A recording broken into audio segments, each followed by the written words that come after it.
매번 피해자 코스프레를 하는 사람들을 어떻게 상대해야 할까?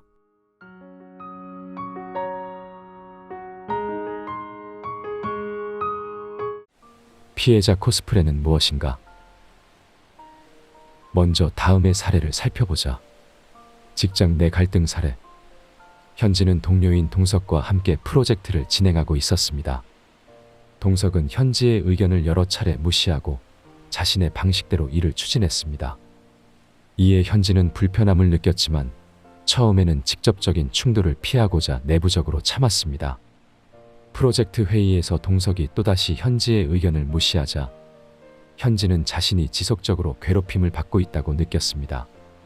그녀는 회사의 인사팀에 이 문제를 제기하면서 자신이 겪은 상황을 과장하여 전달했습니다. 현지는 자신이 정서적으로 매우 힘들어하고 있다고 호소하며 동석이 자신을 대상으로 한 일련의 공격적 행동들을 서술했습니다. 그녀는 또한 자신의 의견이 항상 무시당하고 동석으로부터 심각한 감정적 괴롭힘을 받고 있다고 주장했습니다. 인사팀은 현지의 주장을 조사하기 시작했고 동료들과의 면담을 통해 상황에 대한 정보를 수집했습니다. 그러나 놀랍게도 조사 결과 현지의 주장과는 다르게 동석의 행동이 그렇게 심각한 수준은 아니었으며 현지와 동석 사이에 의견 충돌이 있었던 것은 사실이나 현지가 제시한 정도의 감정적 괴롭힘은 발견되지 않았던 것이다. 이 사례에서 현지는 자신이 처한 상황을 과장하여 피해자처럼 보이려 했고 이를 통해 동료들 사이의 신뢰를 저하시키고 불필요한 갈등을 초래했다. 피해자 코스프레는 단기적으로는 동정을 얻을 수 있을지 모르지만 장기적으로는 관계를 해치고 진정한 문제 해결을 어렵게 만들 수 있다. 이러한 행동은 진정한 피해자의 경험을 폄하하고 진실한 의사소통을 방해하는 요소가 되는 것이다. 피해자 코스프레를 일상적으로 하는 사람들과의 상호작용은 많은 도전을 안겨준다. 이러한 행동은 종종 피해자 정체성이라고 불리며 이는 사람들이 자신을 끊임없이 피해자로 묘사하여 타인의 동정이나 지지를 이끌어내려는 심리적 경향이다. 이러한 행동 패턴을 보이는 사람들은 일반적으로 갈등 상황에서 자신의 역할을 최소화하거나 부정하려는 경향이 있다. 이는 때로는 자기연민으로도 나타나며 자신의 문제나 실패를 외부 요인이나 다른 사람의 탓으로 돌리는 것을 특징으로 한다. 이런 유형의 사람들은 자기 감정을 외부화하며 책임 전가의 방식으로 스트레스를 관리하려고 하는 것이다. 피해자 코스프레, 그들의 마음속에는 무엇이? 피해자 코스프레를 하는 사람들의 심리는 복잡하며 이러한 행동은 근본적으로 자신의 취약성을 보호하고자 하는 방어 메커니즘에서 비롯된다. 이런 행동을 보이는 개인들은 종종 깊은 내면의 불안, 낮은 자아 존중감, 그리고 거부당할 것에 대한 강한 두려움을 가지고 있다. 이들은 스스로를 피해자로 포지셔닝함으로써 다른 사람들로부터 동정이나 보호를 얻고자 한다. 이는 그들이 겪는 스트레스나 압박감에 대처하는 한 방식이 될 수 있으며 때로는 이러한 행동이 그들의 정체성의 일부가 되기도 한다.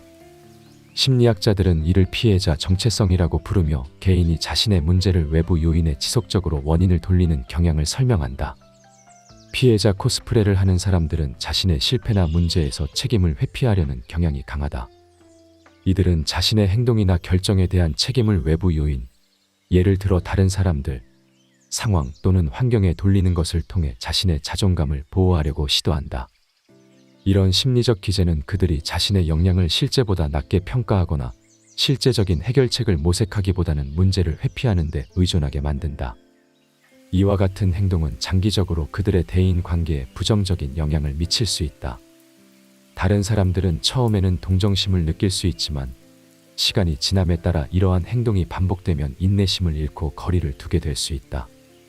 결과적으로 이는 그들의 사회적 지원 시스템을 약화시킬 수 있으며 그들 스스로가 느끼는 고립감을 더욱 심화시킬 수 있다. 외부 탓만하는 사람들, 효과적인 대처법은?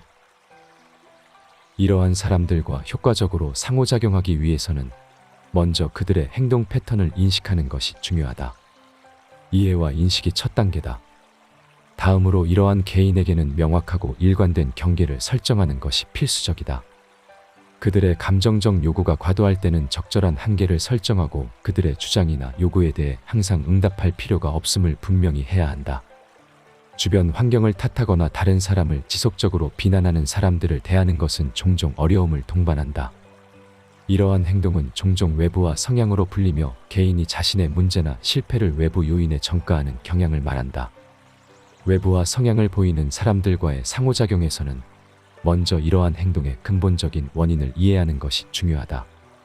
이들은 종종 자기 능력을 의심하고 자신감이 부족할 수 있으며 이러한 자기 의심을 다루는 방식으로 주변 환경이나 타인을 비난한다.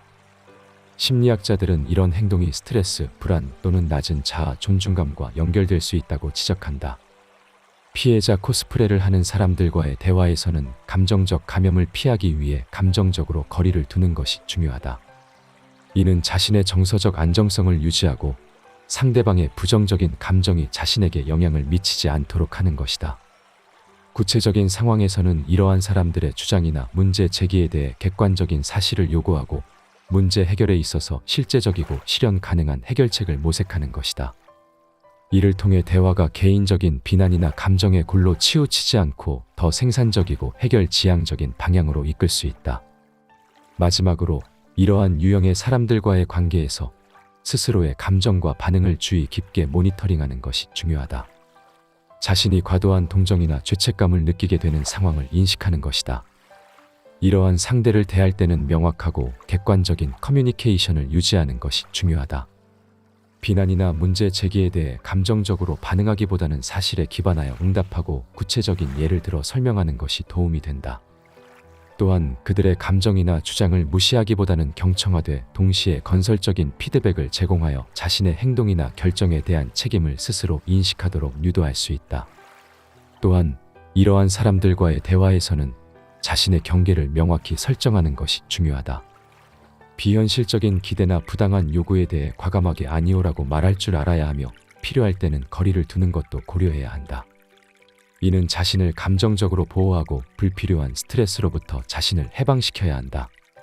결론적으로 피해자 코스프레를 하며 외부 탓만하는 사람들을 대할 때는 인내심을 갖고 명확한 커뮤니케이션과 적절한 경계 설정을 통해 효과적으로 상호작용하는 것이 중요하다. 피해자 코스프레를 하는 사람들과의 관계에서는 이들의 행동을 이해하고 동정하는 것이 중요하지만 동시에 건강한 경계를 설정하고 그들이 자신의 행동과 그 결과에 대해 책임을 질 수 있도록 격려하는 것이 필요하다. 즉 이러한 개인들이 더 건강한 자아 이미지를 개발하고 문제를 외부화하는 대신 자기 책임을 인정하는 방법을 배울 수 있도록 돕는 것이 중요한 것이다.